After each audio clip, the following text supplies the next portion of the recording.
¿Qué tal? Buenas tardes. La presentación empieza a las 4 de la tarde.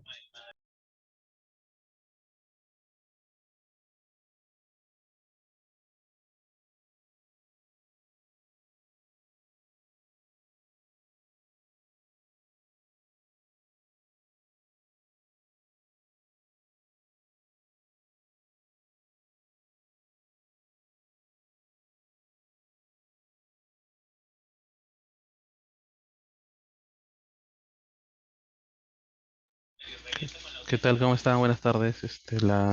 Bienvenidos a la capacitación. Estamos empezando a las 4 de la tarde.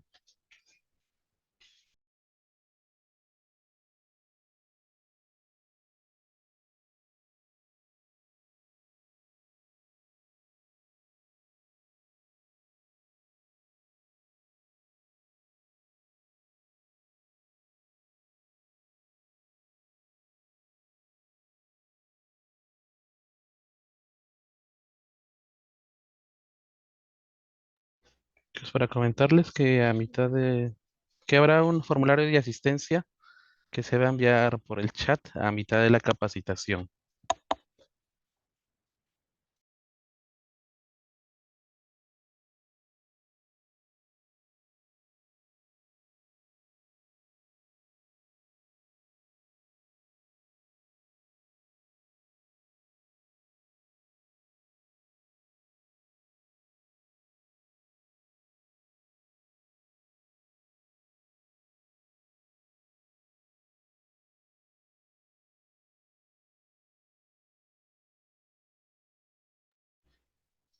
¿Qué tal? Buenas tardes a todos. La capacitación está empezando a 4 en punto. Recordarles que se les enviará por el chat del Zoom un formulario para llenar su asistencia a mitad de la capacitación.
Buenas tardes con todos. En un minuto estamos empezando la capacitación control y exposición de agentes químicos.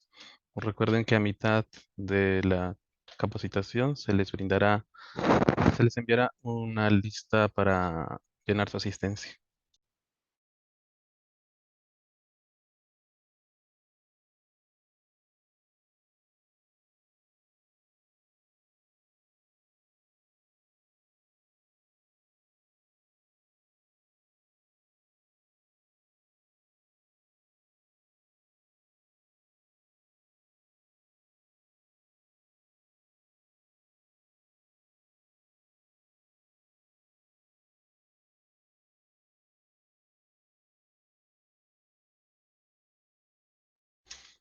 ¿Qué tal, señores? ¿Cómo están? Muy buenas tardes. Bienvenidos al curso, a la capacitación control de la exposición de agentes químicos.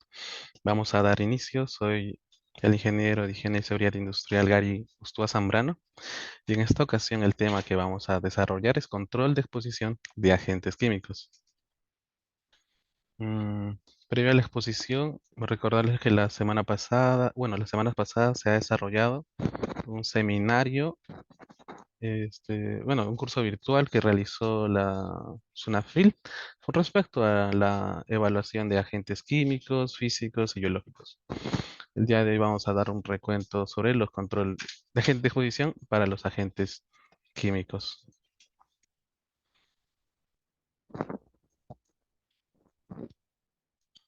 Bueno, el marco legal vigente, la ley 29783, su reglamento de la ley de seguridad, asimismo el decreto supremo 015, el reglamento que va a aprobar los valores límites de los agentes químicos, la resolución ministerial 374, el listado de agentes físicos químicos para la salud de mujeres gestantes, y el desarrollo del embrión o el feto.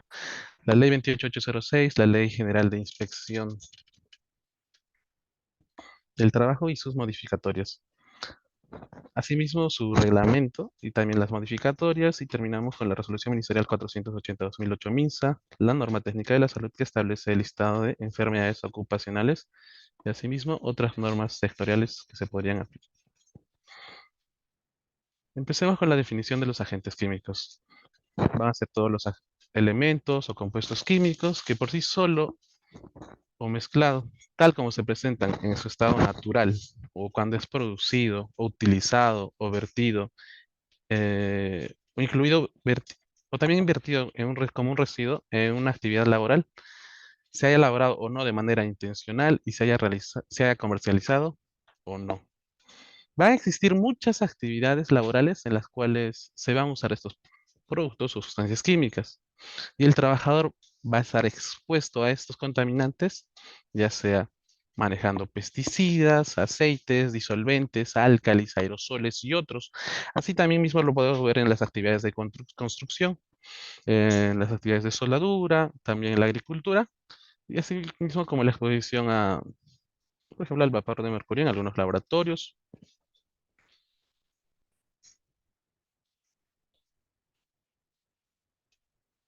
Para ello necesito, por ejemplo, realizar una clasificación de estos agentes químicos. Mm, Los agentes químicos están constituidos por materia no viva, se van a presentar en el aire, ya sea en formas de moléculas individuales o como agregado molecular. En, en la primera vamos a tener los gases y los vapores. Los gases van a ser todas sustancias que a condiciones normales, 25 grados Celsius y una atmósfera de presión, van a estar compuestos por partículas de tamaño molecular. Pueden presentarse tanto en el estado líquido, sólido y debido al efecto de la presión y la disminución de la temperatura. Son fluidos amorfos y van a ocupar un espacio y van a tomar forma de estos. Ejemplos de estos tenemos el monóxido de carbono, dióxido, el cloro, el ozono, sulfuro de hidrógeno, el óxido nitroso o el dióxido de azufre. Asimismo, tenemos a los vapores. Los vapores van a ser una sustancia que va a estar en una fase gaseosa a una temperatura, a unas condiciones normales, 25 grados Celsius, presión de una atmósfera. Van a presentarse en estado sólido o líquido, ya sea, y van a ser partículas de tamaño molecular. Van a ser, bueno, todo proceso de combustión va a generar gas y vapor. Ejemplos de estos pueden ser las cetonas, los ésteres, los alcoholes, los derivados de los clorados, los hidrocarburos aromáticos, cíclicos y alifáticos. Ahora, cuando hablamos de los agregados, en estos agregados vamos a encontrar aerosoles. De estos aerosoles vamos a poder ver a las fibras, al polvo, al humo de combustión, al humo metálico, a las nieblas y a la neblina. Si hablamos de las fibras, van a ser todo tipo de partícula de forma alargada, cuya diámetro es menor al tercio de su longitud. Ejemplos de estos tenemos al amianto, la celulosa y también a la fibra textil. En el caso del polvo, va a ser la suspensión, pequeñas partículas sólidas suspendidas en el aire y van a ser producidas generalmente por algún tipo de proceso físico de disgregación de materias sólidas, orgánicas o inorgánicas. Es por lo que tanto polvo orgánico como polvo inorgánico. En el polvo orgánico podemos encontrar partículas de pesticidas, partículas de comida, la ropa de cama, partículas de animales, puede incluirse pelo, plumas, hasta el excremento, polen. Y en el polvo inorgánico, que van a ser producidos en algún proceso mecánico, ya sea como la trituración, la molienda, el corte, cerrado, el pulido. Y de estos podemos encontrar materiales de construcción, el sílice, los óxidos metálicos y el talco. Ahora, cuando hablamos de humos, el humo de combustión, también conocido como smog, van a ser estas partículas sólidas que van a estar suspendidas en el aire, van a ser originadas en una combustión incompleta. Ejemplo de estas tenemos al carbón, al asfalto y también al petróleo. Ahora, en el caso de humo metálico, FUM, va a ser todas las partículas sólidas metálicas que van a estar en suspensión procedentes de sublimación o volatización de metal con una posterior condensación. Ejemplo de estos humos, tenemos los humos de soldadura, corte de metales, combustión del manganeso, cromo, níquel, titanio, estaño y cadmio. Ahora, cuando hablamos hablar de los aerosoles de partículas líquidas, en estos vamos a tener las nieblas y a las neblinas. Hay una diferenciación en neblina, mist, y la niebla, que es el fog. Cuando hablamos de las nieblas, hablamos de gotas de suspensión finas que van a tener un tamaño de 0,1 a 10 micras, y el fog, que van a ser pequeñas gotas que van a estar en suspensión, que van a ser, a diferencia de las neblinas, van a ser apreciables a simple vista.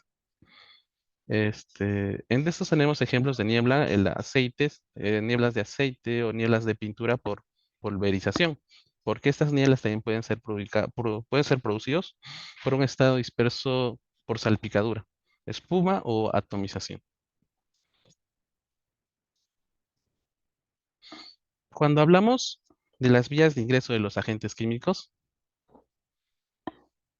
existen diversos. Entre estos tenemos la vía respiratoria, la vía parenteral, la dérmica y también la vía digestiva, siendo la vía respiratoria una de las más comunes, las más generales. Estos agentes químicos pueden ingresar al cuerpo humano mediante la vía respiratoria a través de la inhalación de estos agentes que pueden estar presentes en el aire. Algunos de estos ejemplos como estos tenemos el cloro, el dióxido de azufre, el sulfuro de hidrógeno, el dióxido, el amoníaco también. Es en estas las cuales podríamos hablar de lo que es la fracción inhalable, la fracción respirable y la torácica, siendo la inhalable aquellas partículas de aerosol que van a estar cerca de la nariz y la boca, pero no van a pasar la laringe, siendo la torácica las partículas que van a penetrar más allá de la laringe, los bronquios. La respirable siendo aquellas partículas que van a llegar hasta las vías respiratorias que no son ciliadas, en este caso que son los alvéolos pulmonares. Ahora, tener en cuenta de que también existe un tipo de medición a estas con D50. El D50 va a ser un diámetro de partícula correspondiente al 50% de la eficiencia del muestreo. El D50 para la fracción inhalable es de 100 micras. El D50 para la fracción torácica es de 10 micras y el D50 para la fracción respirable es de 4 micras. Ahora, cuando hablamos de la vía parenteral, hablamos cuando este contaminante va a penetrar en el cuerpo humano a través de la piel o algún tipo de mucosa. Puede ser caso de inyecciones, pero también puede ser cuando se puede presentar algún tipo de discontinuidad en el cuerpo, heridas o alguna llaga existente o producida durante un accidente, ¿no? Entre todas, esta es la que es menos habitual. La otra vía es la vía digestiva. En el caso de la vía digestiva es cuando se puedan ingerir accidentalmente algún tipo de agente químico. La vía cutánea va a ser cuando el agente químico va a estar expuesto a la dermis, a la piel. por contacto directo o cuando la piel misma se encuentra en exposición al aerosol.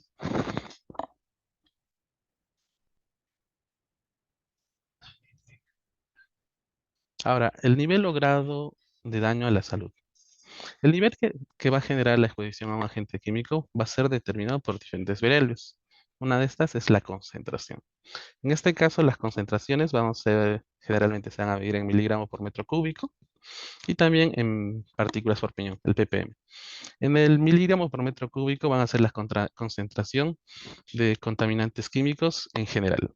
Va a hacer referencia al peso en miligramos de algún contaminante químico específico por un metro cúbico de aire, independientemente de del estado físico. Ahora, en el caso de las partículas por millón, van a ser la concentración volumétrica de los gases y vapores en el aire. Mm, Asimismo, como va a haber una concentración, va a haber vías de ingreso. Ya hemos hablado de las 4 vías de ingreso: respiratorio, térmico, digestivo, también parenteral. Y el tiempo de exposición, de acuerdo al periodo que el trabajador va a estar expuesto a este agente químico. Asimismo, de la sensibilidad del individuo. Cada persona tiene un diferente sistema y va a reaccionar de diferente manera. Mientras algunos pueden reaccionar de una manera más rápida, de una manera más rápida, otras personas que tal vez no reaccionen de esa manera. Y asimismo de la naturaleza del contaminante, lo cual sumado a todos esos factores nos va a dar un nivel de daño. Ahora, cuando nosotros hablamos de las consecuencias en la salud del trabajador, debido a la exposición de estos agentes químicos, podríamos empezar de síntomas como mareos, dolores de cabeza, tos, pasando a tos, estornudos, algún tipo de reacción alérgica, ya sea en la piel o en en el sistema respiratorio, pasando al envenenamiento, al cáncer posterior a la asfixia, alguna quemadura química o algún tipo de enfermedad profesional como es la neumoconiosis. Ahora, cuando hablemos de los criterios de valoración, nosotros al realizar una evaluación de agentes químicos, vamos a obtener unos datos, ¿cierto? ¿Qué se van a hacer con estos datos? Tenemos que realizar una comparación con un valor definido y tenemos que usar estos como referencia. En este caso, en la normativa peruana tenemos los valores límites permisibles, eh, el TLV y también la media ponderada en tiempo, siendo este TLV la concentración de las sustancias químicas que van a estar presentes en el aire y van a representar que condiciones bajo las cuales se va a creer que un trabajador, por más que esté expuesto durante día tras día, no va a tener generalmente algún efecto en su salud. Ahora, cuando hablamos de la media ponderada en el tiempo, va a ser la concentración para una jornada laboral de 8 horas o también de una jornada semanal de 40 horas. Igualmente como la anterior, se va a creer que bajo esta todos los trabajadores, por más que van a estar expuestos a esto día a día, no van a desarrollar ningún efecto adverso. Ahora, la exposición de corta duración, que es el televestil, va a ser el valor de referencia para exposición a cortas duraciones. En este caso ya también, este televestil no debe tener una duración superior a 15 minutos y tampoco no puede repetirse más de 4 veces al día. Cuando hablamos del televesailing, va a ser la concentración que no se debe sobrepasar en ningún momento durante la exposición en el periodo de trabajo. Mm, En caso de que no sea posible realizar una medida instantánea del telesailing, por ejemplo, se puede fijar cuando las exposiciones son cortas mediante muestreos durante 15 minutos, excepto para algún tipo de sustancias que podrían causar irritación inmediata. Eh, en la diapositiva se puede ver este, una tabla en la cual estaba haciendo un ejemplo de la lectura en tiempo real y hacer una comparación con la media, el steel y el valor techo.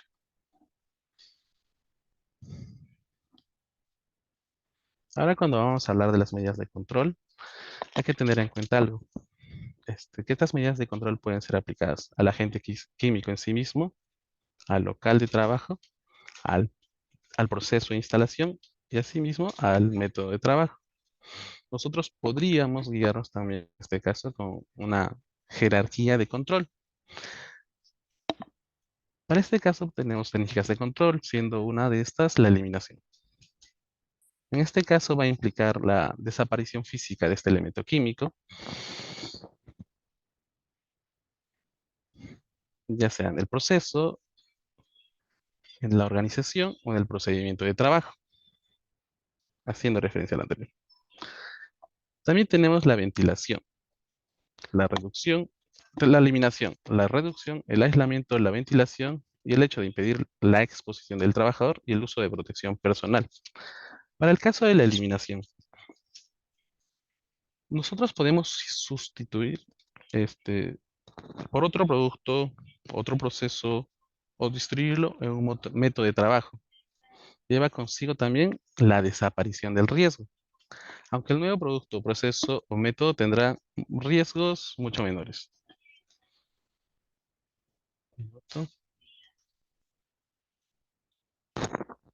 Cuando nosotros hablamos de la reducción, las acciones de reducción en este caso podrían implicar la disminución de la velocidad de la generación de este elemento químico, de esta sustancia química, la disminución también de la cantidad del agente químico emitido al ambiente de trabajo. Este tipo de acciones también pueden aplicarse en el agente, en el proceso, en el ambiente general del taller y en el diseño de las tareas. Para el caso de aislamiento, en el caso de aislamiento nosotros tenemos que realizar una interposición de una barrera física entre la zona de la generación de la contaminación y la zona respiratoria de los trabajadores. Se debe de tratar de aislar el reactor del resto de la nave. En este caso, por ejemplo, hay un caso que usan muchos laboratorios, que son las cabinas de laboratorio para como una técnica de aislamiento. El otro puede ser la ventilación, que va a ser la renovación del aire de un local. Es muy habitual, tiene la finalidad de disminuir la presencia de estos agentes químicos o de diluir también, pero va a tener algunas limitaciones. En este caso, el agente va a seguir presente. También puede seguir emitiéndose este agente químico o puede haber algún tipo de fallo en esta ventilación. Ahora, cuando hablamos de impedir la exposición, significa aplicar algunas técnicas que podrían evitar esta exposición al trabajador sin llegar a modificarlo. Un ejemplo de eso es la cabina para trabajadores o la sectorización. En el caso de protección personal, hablamos específicamente de equipos de protección personal, que deberían de ser como los cuales, debido a los cuales siempre son los de menor eficiencia, de acuerdo a la jerarquía de control.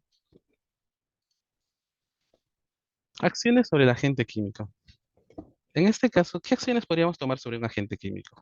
El primero de ellos es la sustitución. Sustitución de los productos, de la tecnología o del procedimiento de trabajo si es que es necesario.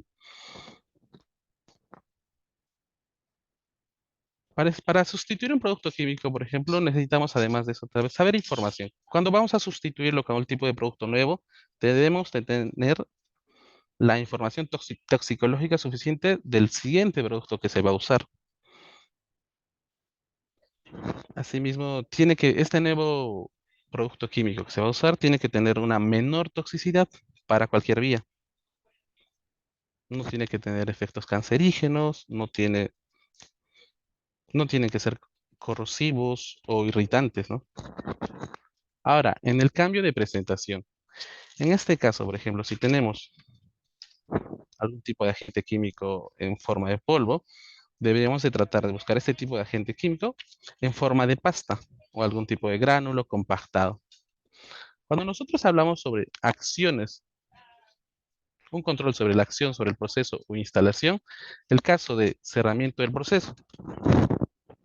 En este caso nosotros podríamos emplear procesos cerrados trabajar a menor temperatura y presión, evitar agitación o borboteos en depósitos abiertos. Asimismo, podemos manipular por vía húmeda los sólidos pulvurulentos. Este caso, por ejemplo, puede ser aplicado en trabajos de construcción. Ahora, una acción sobre el proceso de instalación también llega a ser el mantenimiento. Cualquier instalación dejada a su evolución natural tiende siempre a empeorar. Es por ello que es necesario realizar el mantenimiento. Tener en cuenta que un mantenimiento mal empleado posiblemente va a haber, existe la posibilidad de fuga. Es para ello que tiene que ser bien planificado. Ahora, otra acción sobre el proceso de instalación es el cerramiento del proceso. Para para trabajar en un proceso cerrado, necesitamos de que no haya un contacto entre el agente químico y el ambiente. Para ello podríamos implantar procesos cerrados y estancos. Generalmente lo usan a presión negativa. Esta es la herramienta más contundente a la hora de asegurar la ausencia de contaminación. En el otro caso es como lo he explicado previamente, que son las cabinas de seguridad. En estas cabinas de seguridad, este, la instalación o el aparato que va a generar la contaminación se va a situar en el interior de un recinto dotado de aspiración. Para la extracción localizada,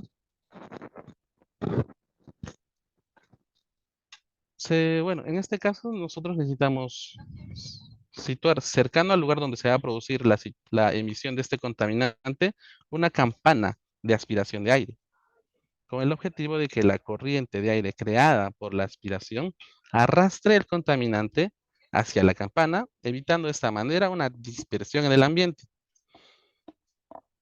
Para el caso del mantenimiento, no, para el caso de la ventilación, Pashpool, que era bastante conocido por el año 2012, va a ser un caso de extracción localizada que consiste en combinar un chorro de aire con una aspiración.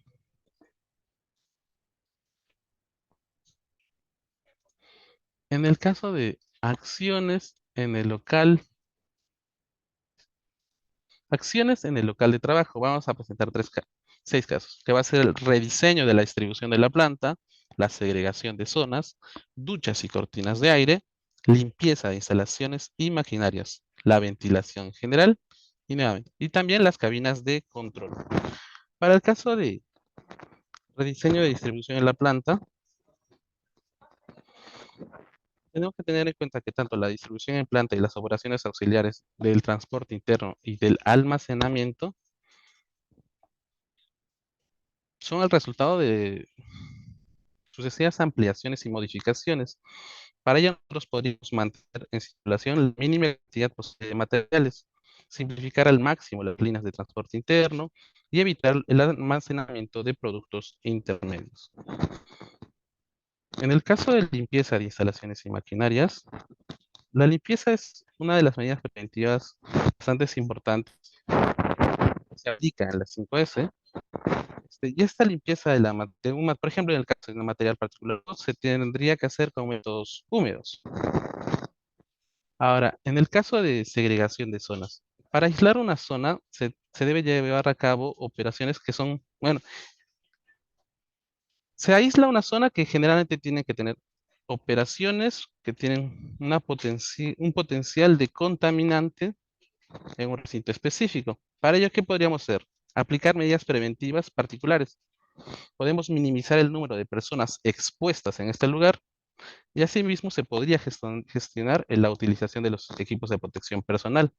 Ahora, en el caso de la ventilación general, mediante la ventilación natural podríamos diluir al contaminante hasta donde se pueda. Para el caso de duchas y cortinas de aire, estas duchas consisten en proyectar sobre la zona ocupada de un trabajador una corriente de aire fresca.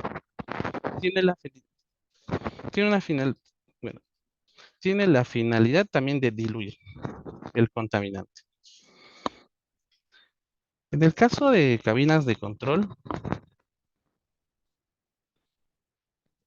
Bueno, también se pueden aplicar estas cabinas de control donde un trabajador puede estar protegido, ¿no? Y aislado de un resto de un local. Hay otros tipos de acciones, como las acciones en los métodos de trabajo, en la cuales podríamos aplicar como una medida de control la automatización del trabajo, de los procedimientos. Asimismo, otro método podría ser las buenas prácticas de trabajo. Por ejemplo, mantener los recipientes cerrados, utilizar instrumentos adecuados para evitar derrames en algún trasvase, realizar operaciones en las cabinas, en el radio de acción o de las aspiraciones dispuestas a tal fin. Asimismo, se tiene que tener cerradas las tapas de depósitos o baños cuando no es imprescindible que estén abiertas. En el caso de información, se debe de capacitar a todo el personal en referencia al peligro que están expuestos. Ellos deben de ser conscientes, conocer, poder identificar el peligro, conocer cuál es su matriz CIPER. Y asimismo también tienen que, en esta información se le tiene que capacitar sobre el procedimiento seguro que se está realizando. Ahora, sobre la reducción, también se podría hacer una reducción del tiempo de exposición de los trabajadores, de manera que un trabajador, si va a estar menos expuesto, va a recibir menos, va a estar menos, al estar menos expuesto, va a recibir menos concentración. Bueno, otros métodos de control sería la ventilación general, como ya hemos explicado, la extracción localizada, en el cual se va a extraer específicamente con una campana los contaminantes que pueden ser generados en un proceso. Y por último, también se deberían de considerar los equipos de protección personal. Protectores de cabeza, protectores en la cara, de ojos, protección de la vía dérmica, guantes, de otros. Cuando hablamos sobre las infracciones, los incumplimientos a las disposiciones con la seguridad y salud del trabajo, en particular en materias de lugar de trabajo, herramienta, maquinaria, equipos, agentes físicos, químicos y biológicos, económicos y sociales. Y una infracción muy grave también es superar los límites de exposición a los agentes contaminantes que originen riesgos graves e inminentes para la seguridad y salud de los trabajadores. En este caso, el procedimiento inspectivo es de la siguiente manera. Va a haber este procedimiento se va a originar por alguna denuncia, por orden de las autoridades competentes, a solicitud fundamentada de otro órgano del sector público, por decisión interna del sistema de inspección del trabajo, por iniciativa de los inspectores,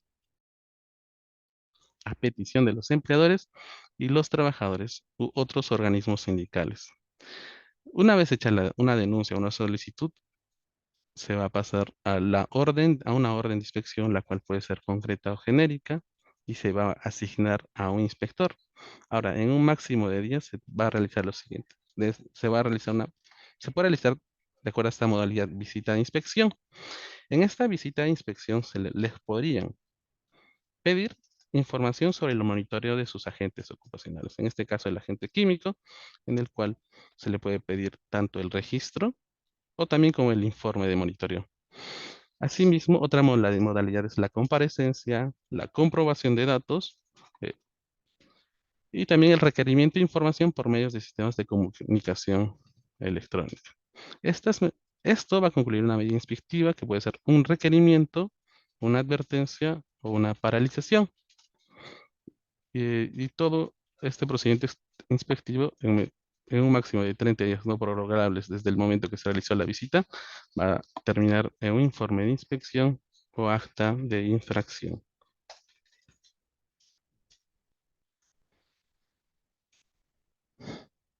Bueno, eso es lo que puede solicitar en una visita de inspección, ya sea el registro o el informe. Ahora, estas infracciones a las normas de seguridad y salud del trabajo pueden ser infracciones leves, graves o muy graves. Ahora, para este caso pueden ser infracciones graves o una infracción muy grave, pero de acuerdo a esta infracción pueden ser subsanables o insubsanables. Esta medida de inspección de advertencia o de requerimiento o una que es una acta de realización o una acta de infracción.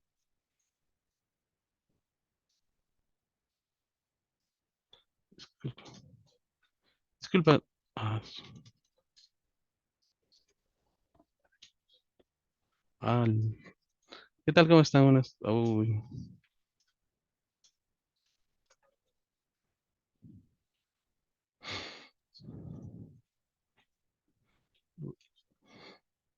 ¿qué tal, chicos? Estaba hablando, pero no está leyendo el chat, disculpen.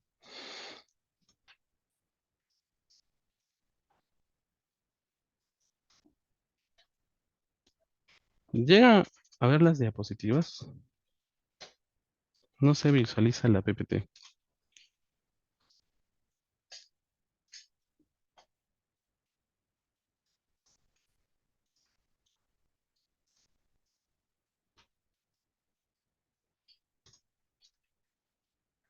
A ver, disculpen. No está proyectando. Sí, se está compartiendo las diapositivas. Muchas gracias. Hay un grupo que dice que sí se visualiza, otro grupo que no se visualiza. Igualmente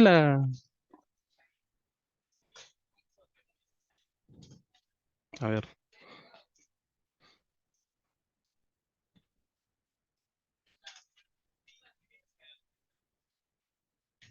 las diapositivas sí se pueden compartir. Sería cuestión de conversarlo. No se visualiza.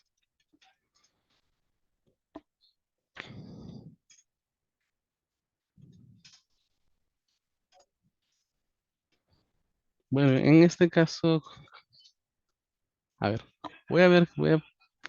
vamos a seguir con la exposición.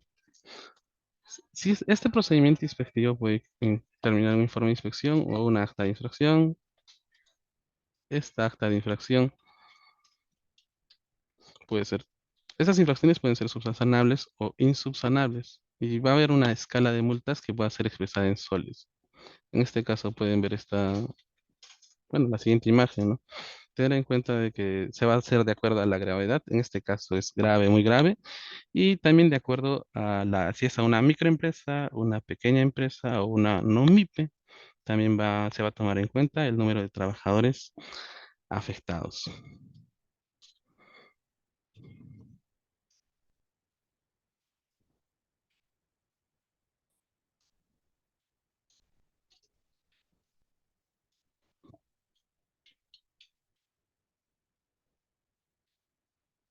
Bueno, señores, si alguno tiene una consulta, porque con eso estaría terminando el- la diapositiva, la presentación. Ahora, voy a consultar para poder pasar la asistencia.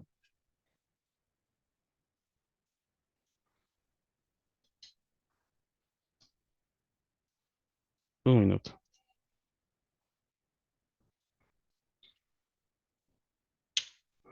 Si tienen algún tipo de consulta, podrían realizarlo.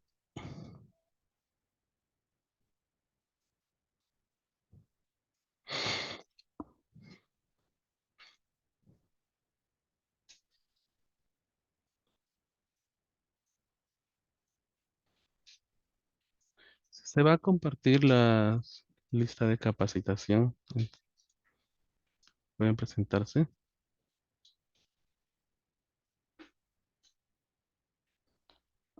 Le preguntan, ¿de qué manera es la participación del médico ocupacional en el proceso de elaboración del IPER? Ahora, para, podríamos empezar con el hecho de, ¿se realiza primero un IPER o se realiza primero este, el monitoreo de agentes, la evaluación de los agentes ocupacionales? En este caso, lo primero va a ser una línea base. Una vez con una línea base, nosotros podríamos ver cuál es la realidad actual del sistema de gestión de seguridad y salud del trabajo en la empresa. Una vez con esta línea base, en esta podríamos identificar la presencia de algún tipo de agente químico. Y posterior a ello, para realizar la elaboración de la matriz, Para realizar previo a la elaboración, se necesita hacer un primer monitoreo de los agentes ocupacionales, de acuerdo a la normativa. En este caso, este, voy a leerles la normativa. Un minuto.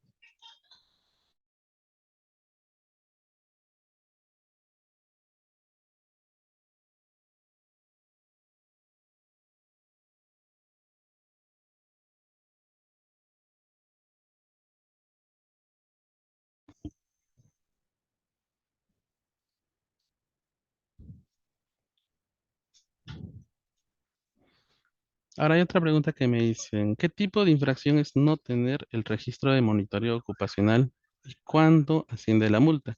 Ahora en este caso, como hemos visto, es considerada grave.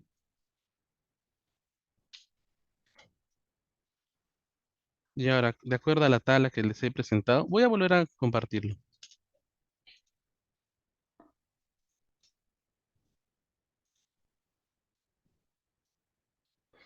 Primero indicar de que es una falta grave. Y ahora, de acuerdo, si es una microempresa, una pequeña empresa, una no MIPE, y a esta cantidad de trabajadores, de acuerdo a esa tabla podrían ustedes sacar cuánto puede ascender la multa.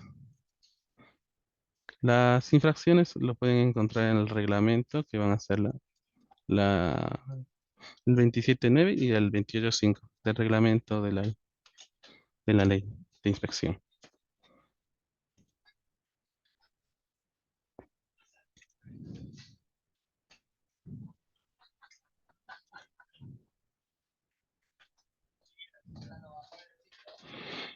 ¿Qué tipos de controles son más efectivos para el control de peligro por manipulación de materiales químicos? Va a depender en este caso, si, por ejemplo, nosotros hemos empezado con la sustitución para para un material químico, el cual puede ser de conllevar menor riesgo al trabajador. Pero también hay otros tipos de controles, como son las buenas prácticas. Para los equipos de monitoreo, en este caso yo les aconsejaría que revisen el video de la capacitación de los expositores.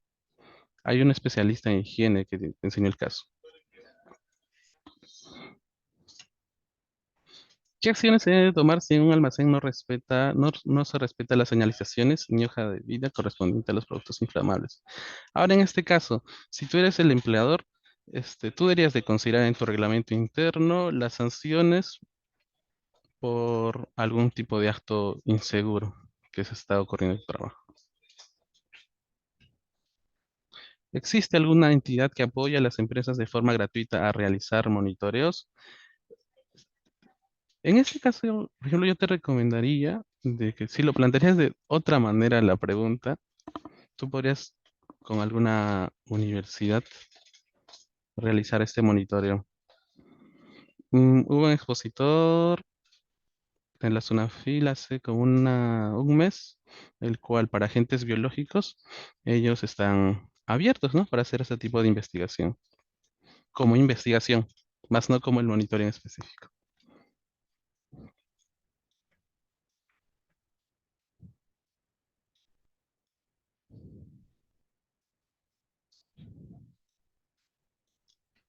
Ahora también que me olvidé de comentar, estar de acuerdo por esta pregunta que están realizando.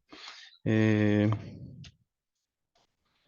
en muchos casos, cuando un inspector realiza la visita, puede llevar consigo un perito. Este perito es una persona experta y podría realizar la medición con sus equipos para monitorear, en este caso, agentes químicos, por ejemplo. Y de acuerdo a eso, comparar con tu informe, ¿no? Tu informe de monitoreo.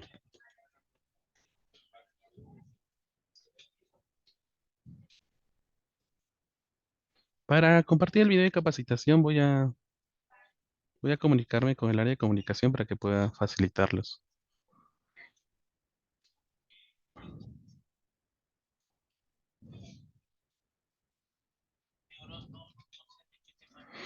Hay una pregunta de Laura Pucho. ¿Al año cuántos monitoreos ocupacionales se deben realizar en el centro de trabajo? Es un año Una vez al año se puede realizar un monitoreo ocupacional, pero va a haber algunos casos, por ejemplo, ¿qué pasa si yo realizo mi monitoreo ocupacional y resulta que el TLB, que los valores que yo tengo son mayores al TLB?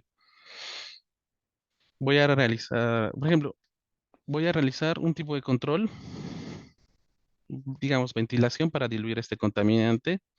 ¿Cómo yo compruebo de que ahora el TLB ha disminuido? La concentración es menor al TLB. Ahora, ¿qué pasaría si un fiscal, si un inspector del trabajo viene y tú no has realizado este segundo monitoreo ocupacional? Este, Posiblemente va a ser como una no confinat, pero va a ser de ese tipo, la subsanable, porque vas a tener que volver a hacer el monitoreo para comprobar que es menor al TLB. El monitoreo de los agentes químicos lo podría hacer un empleador siempre y cuando siempre y cuando cumpla con la metodología, tenga los equipos que estén calibrados, o también puede contratar una empresa que haga ese tipo de trabajo.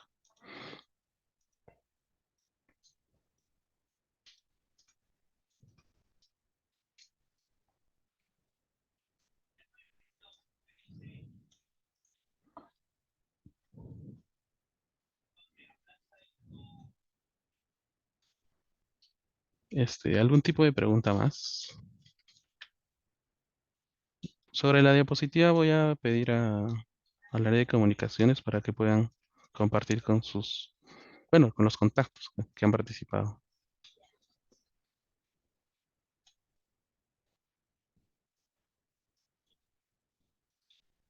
En este caso es curioso, sobre las micras respirables.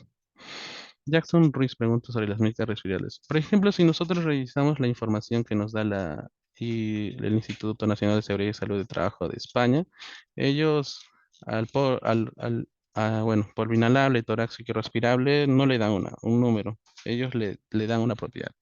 Cuando es inhalable, que se va a quedar antes de la laringe. Cuando es torácica, que va a estar entre va a pasar la laringe, pero va a ser hasta los bronquiolos. Y cuando es respirable, que puede llegar hasta los alvéolos. Pero también hay información de la ACGIH en el cual va a dar un número. A este le vamos a llamar un D50, se llama. Este D50 va a ser el diámetro de la partícula correspondiente al 50% de eficiencia de muestreo.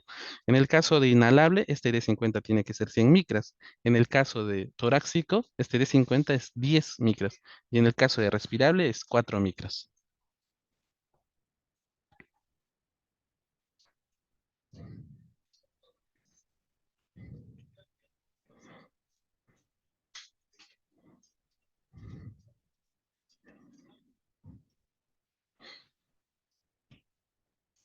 A ver, voy a seguir leyendo las preguntas.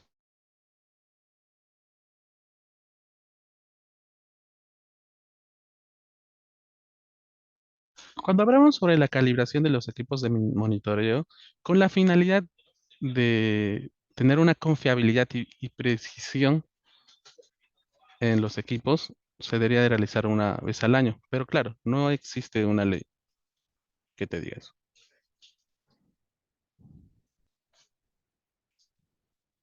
Ahora, Juanfra me pregunta, el hiper no es el que indica cuándo se realiza el monitoreo, pero ¿qué pasa si tú recién vas a elaborar tu hiper? Tú tendrías que empezar con una línea base. Con la línea base vas a identificar que hay un agente ocupacional que está presente en el área de trabajo y vas a realizar el monitoreo y de ahí con eso sacar un hiper, elaborar tu hiper con ya los datos que tienes presente.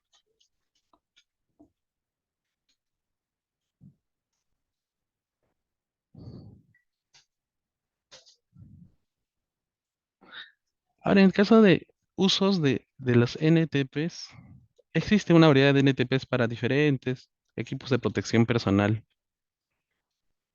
¿Qué pasa si un agente químico no tiene normativa para comparar? Si no tiene normativa nacional, podríamos usar como referencia y como una buena práctica el uso de normativa referencial extranjera.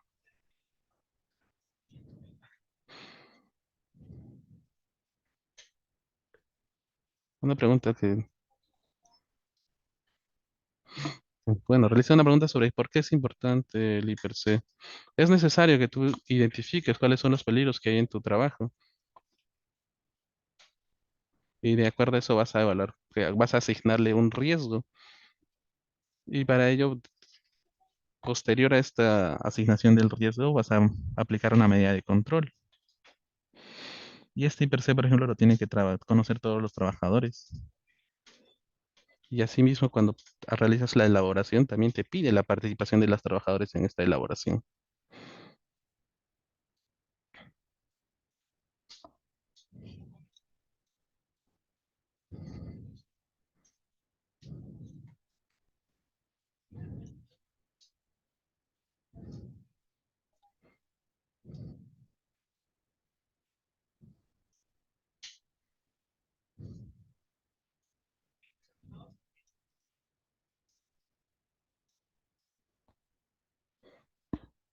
¿Qué pasa si una pintura no tiene hoja de seguridad? En este caso te recomendaría comprar pinturas y cuando compres la pintura, pedirle al fabricante o a la persona que te ha realizado, de la persona a la cual has realizado la compra, la hoja de seguridad. O asimismo podrías buscarlo en internet, si es que no llegas a encontrarlo y lo has comprado de una manera no formal.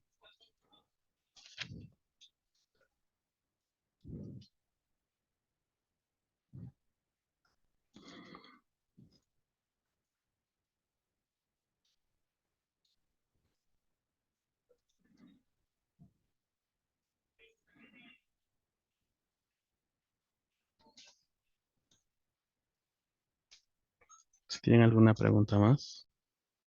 En este caso me están empezando a preguntar preguntas, por ejemplo, sobre IPRC y ATS. Bueno, recomendaría que revisen.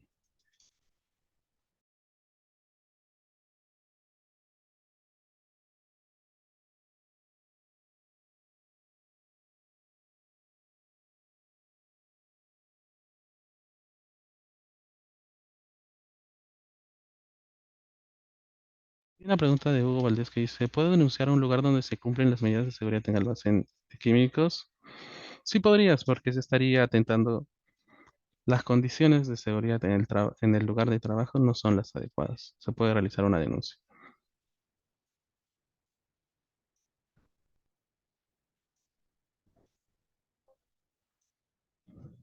Ahora, en este caso, cuando hablas ¿quién debería capacitar sobre el plan de emergencia ante un derrame químico? En este caso puede ser una persona la cual tenga un perfil preparado, un especialista. Porque la ley no te lo dice. Te dice que tiene que tener experiencia, que tiene que ser tiene que tener la experiencia y la capacidad de poder brindarte una capacitación. Y en este caso, como la ley no la asume, el mismo empleador podría proporcionar o elaborar el perfil de la persona que capacite este plan de emergencia.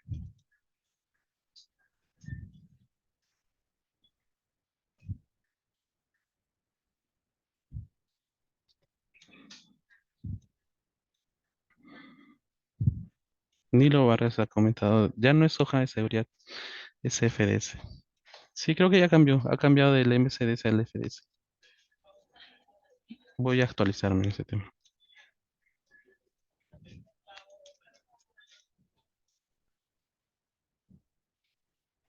Si tendrían algún tipo de consulta más, señores.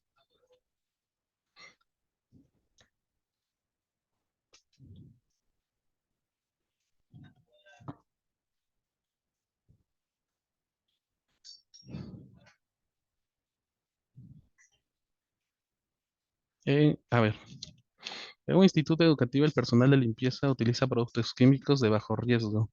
Es necesario hacer el monitoreo de agentes químicos. La ley te lo obliga.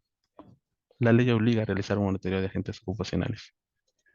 Dentro de las jerarquías de control, los monitoreos ocupacionales, ¿a qué tipo corresponde? Recordar que el monitoreo ocupacional no es una medida de control, no lo es. Puede ser una medida administrativa. No lo confundan con control administrativo, solo una medida administrativa. No llega a pertenecer. El monitoreo ocupacional no está dentro de la jerarquía de control.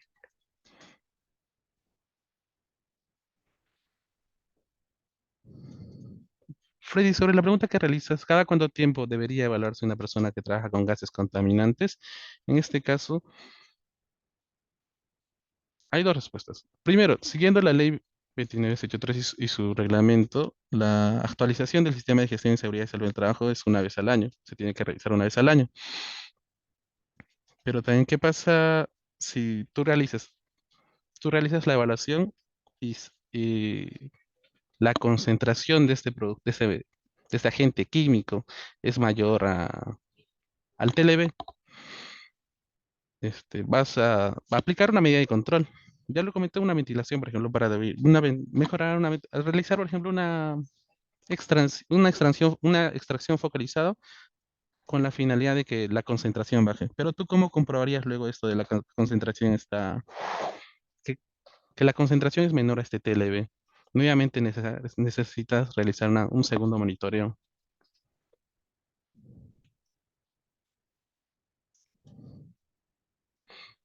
Para el formato de la línea base, podrías revisar la RM050.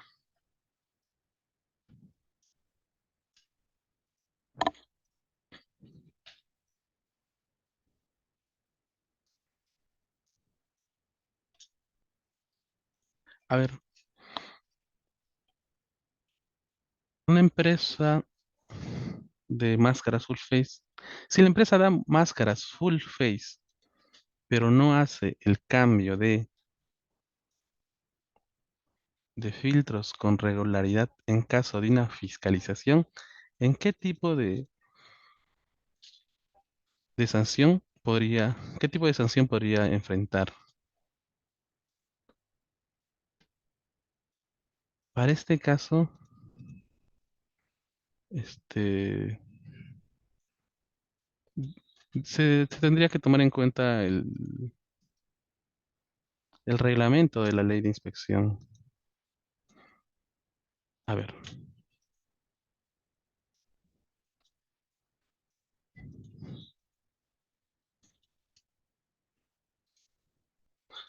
esto va a llegar a ser una falta grave.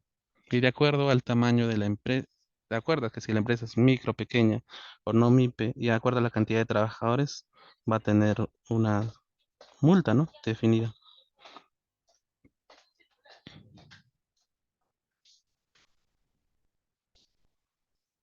Raúl Penchor vuelve a preguntar si los monitores ocupacionales llegan a estar dentro de la jerarquía de control. Nuevamente, un monitoreo ocupacional no está dentro de la jerarquía de control, porque no llega a ser una medida de control, llega a ser una medida administrativa. No confundir con con un control administrativo. Es una medida administrativa, no llega a pertenecer a la jerarquía de control.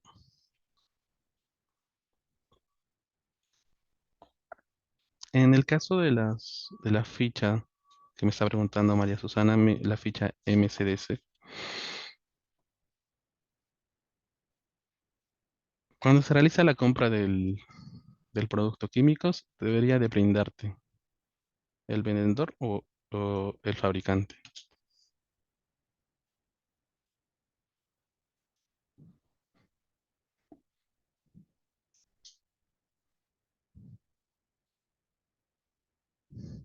A ver, Schuler Martínez me pregunta, tengo un caso particular de una empresa que cuenta con 75 trabajadores. Esta empresa tiene un puesto de trabajo que son reponedores de productos químicos envasados en tiendas comerciales.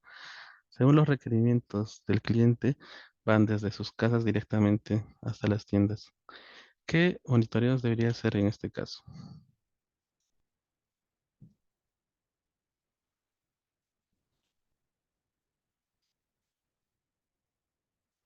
Bueno, en este caso, dependería mucho del lugar de trabajo. Tendría que evaluarlo yo mismo en el mismo lugar donde están realizando ese tipo de trabajo.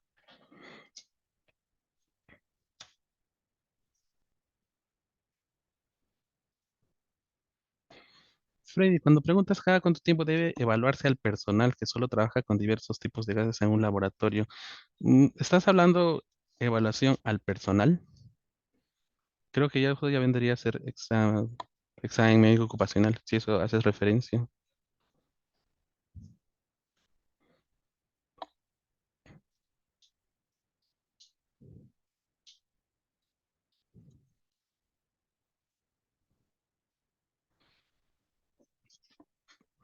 Una pregunta que dice, si la normativa de mi empresa es distinta a la ley, ¿se aseguraría la verdad? No, no llego a entender la pregunta. Miguel Ángel, a tu respuesta sobre los monitoreos de agentes cancerígenos, la normativa nacional actual es la DC, el Decreto Supremo 015/2015, pero también presenté la otra, que era la Resolución Ministerial 374/2008 TR.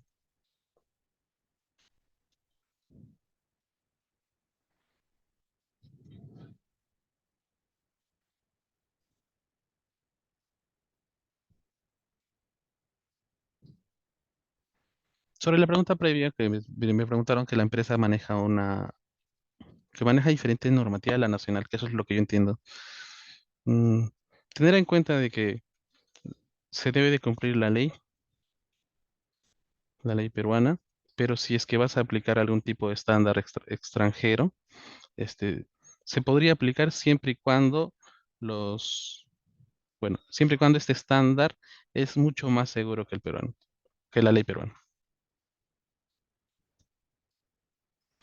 Bueno, han compartido por el chat la lista la lista de asistencia.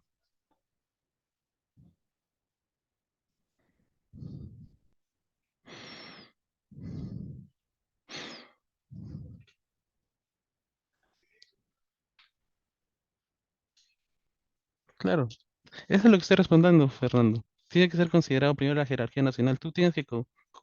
Tienes que cumplir la jerarquía nacional, que es obligatorio. Cuando hablamos de normativa internacional es referencial.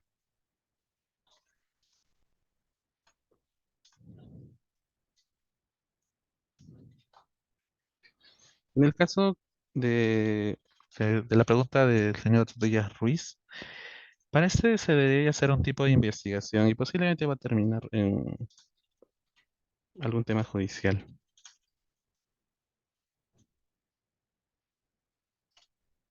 ya que generalmente uno no sabe si es que el trabajador ha sido. Se tendría que comprobar que el trabajador ha expuesto a este agente químico en este lugar de trabajo. Y en este lugar de trabajo, debido al tiempo de exposición prolongado, se ha producido algún tipo de enfermedad profesional.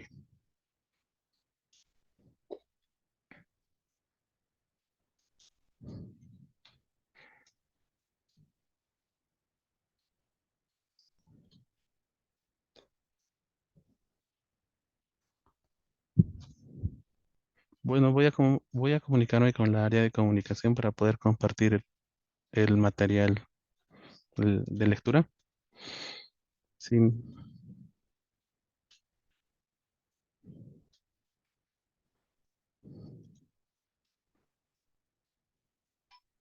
es necesario que un trabajador sea consciente a los expuestos a los cuales está, a los peligros a los cuales está expuesto, por la pregunta de Edgar Alcántara.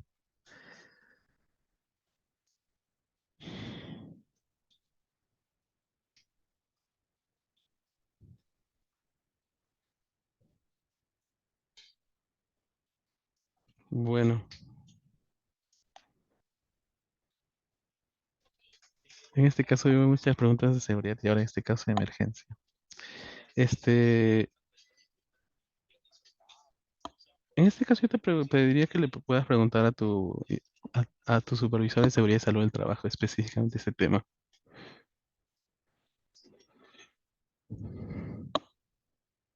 Agradezco su participación.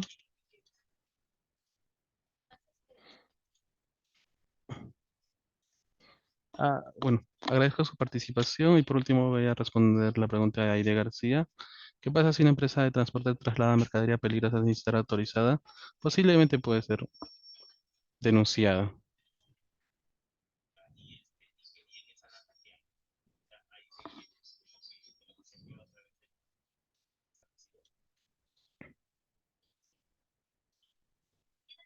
Sobre Darío Castañeda consulta. Es una falta Si la hoja de seguridad de un producto químico está en inglés, si tu trabajador conoce el inglés, no habría problema, pero nosotros hablamos español, así que la hoja de seguridad debería estar en español. Porque ¿cómo tú comprobarías que tu trabajador conoce cómo manejar este material, este equipo, este agente químico? Es necesario que esté en español. Con esta última pregunta voy a cerrar la capacitación.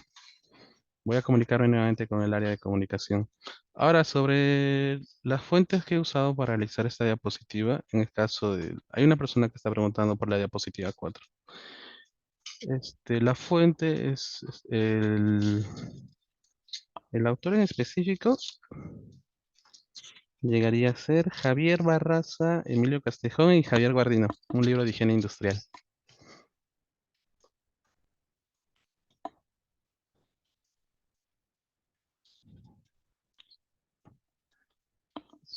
Nuevamente, voy a comunicar con el área de comunicación para que puedan compartir la diapositiva. Sin más, agradezco mucho de su participación. Les invito a participar en los futuros seminarios o cursos virtuales que pueden brindar eh, SUNAFIL. Se brindan capacitaciones sobre derechos sociolaborales y también los temas de seguridad y salud en el trabajo. Las capacitaciones, los seminarios y los cursos virtuales son gratuitos y son con certificados cuando se asiste, cuando se asisten, ¿no? Ya sea de manera presencial o virtual. Asimismo, les invito a realizar consultas en dos aplicaciones. Uno, Sunafil Responde. Escaneando este código QR puedes realizar esta consulta laboral, ya sea temas de sociolaborales o temas de seguridad y salud del trabajo. Asimismo, les invito a seguirnos en las redes sociales de Facebook, Twitter, X, YouTube, LinkedIn, Instagram y en el TikTok. En el TikTok, ahora último, estamos tratando de realizar más en vivos para que los trabajadores y las personas conozcan sus derechos. Sin más, agradezco su participación. Que tengan un buen día. Gracias.